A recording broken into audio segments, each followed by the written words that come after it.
And 3, 2, 1, explosion!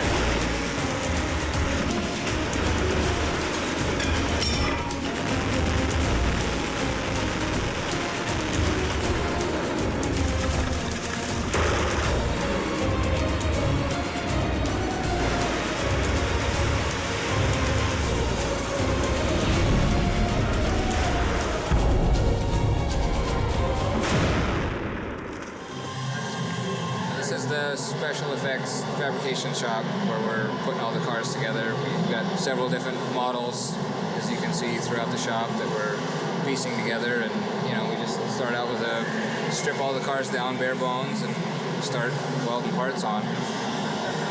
We get the cars in just like, you know, you would buy a car from a used car lot. We strip everything out that we don't need, all the interior, stuff like that. So we put roll cages, racing seats in them, things like that. And then we start piecing them together, putting all the extra added stuff that they want on. I've certainly made lots of movies that have lots of CG images in them. But I think audiences perhaps are getting a little tired of that. Action! The nice thing about this movie, Paul was trying to have as limited visual effects as possible. He wanted to make this as real as possible. He wanted all the gags to be real, the cars crashing to be real, everything to be real. When people were making movies like Bullet, The French Connection, Walter Hill's The Driver, and in particular, The Road Warrior, the car races were done for real. The car crashes were done for real. If you saw it, it was because some stuntman strapped himself into a car and just went and did it. There's no computer-generated imagery. Everything we could do in the physical world, he wanted to do. A lot of big wrecks. We have some effects wire work that help with the stunt work, but we tried to keep it as real as we could and stay away from the visual effects of flipping cars through the air and all this. It's all physically real. We actually do get thrown around, and I'll show you the little bruise.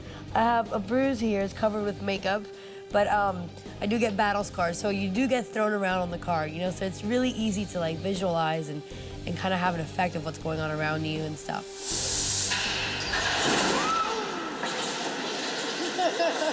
That wasn't part of it, right?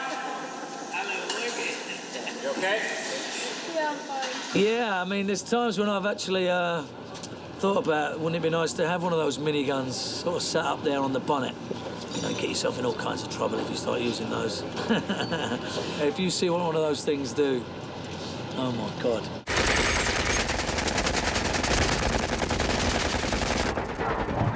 He's too heavily armored!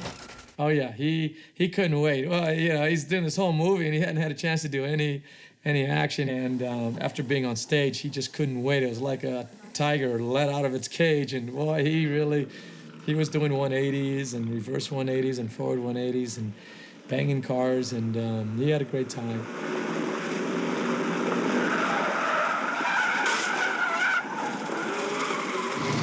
This is the only way the actors get in. You see this? This is how the actors get in. This is the way the stunt guys have to get in, because they didn't give us a door that has hinges on it. And we have to do this every day like this. You know what doesn't look too cool is me getting out of this fucking thing.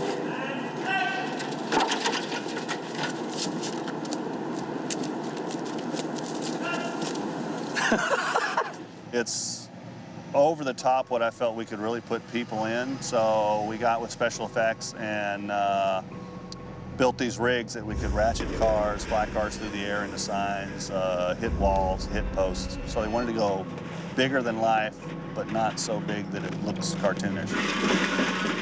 You have effects, big effects, working every single day. I mean, there's thousands and thousands of rounds going and reloading guns and explosions and bullet hits. When you're asking for things to go out of control, you want things to look violent, you want them out of control.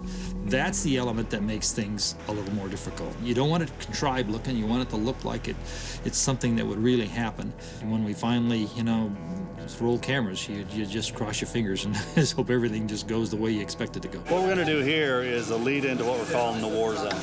And the dreadnought is going to come down through the alley. It's going to turn, like you see it here, into the gravel. Behind it, special effects has set up a trench that's got 40 gallons of gasoline in it. As he comes through, guns blazing, our heroes, the Mustang and the Ram, are going to come down through this awning here. And when the truck gets to about this point here, we're setting off that 40 gallons. So it'll be a wall of fire that the Mustang and the Ram come blowing through. So it weighs about 35,000 pounds total, because it's all metal. You know, it's still heavy. So when we reversed it, we used another tanker and another tractor, and we added to it the exact same weight as this one's got. In Gladiator, one of the final scenes in the Colosseum, they bring out tigers, which is a little unexpected. You know something bad's going to happen, but you don't expect wild animals. So we thought we need to have our equivalent of those tigers, and it's just fantastic, the firepower on that thing. It's rather like a Spanish galleon in the Armada. It's got this huge flamethrower, these massive guns, a tank turret, and it's just a big old converted Peterbilt truck, like an oil tanker. You have to drive an armor-plated truck at 60 miles an hour and stop it dead.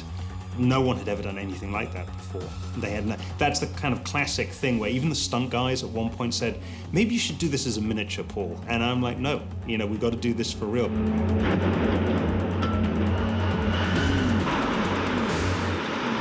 I kind of analyze it like a golfer, you know, who stands up on the tee. He's done it 100 times, but each time is a little different. I might have done some of these gags, but, you know, maybe I've learned something from the last one. Maybe I improve upon it. Maybe I make a change. When you're working with the sizes of the vehicles that we were working with, especially like the Dreadnought, those are always a challenge because of the sheer size of the vehicles. Each race has something unique. We have fire, cars on fire, a lot of cars being shot at, you know, cars flipping. The important thing is to keep the characters and the actors, the audience caring about the character. So all the stunts and all the gags are great, but if you don't care about them, it doesn't matter. This is the kind of movie I want to go see. I mean, it's a very adult form of entertainment, and it certainly plugs itself into what my taste is all about. So, yeah, this is the kind of movie that would definitely lure me into the cinema seat.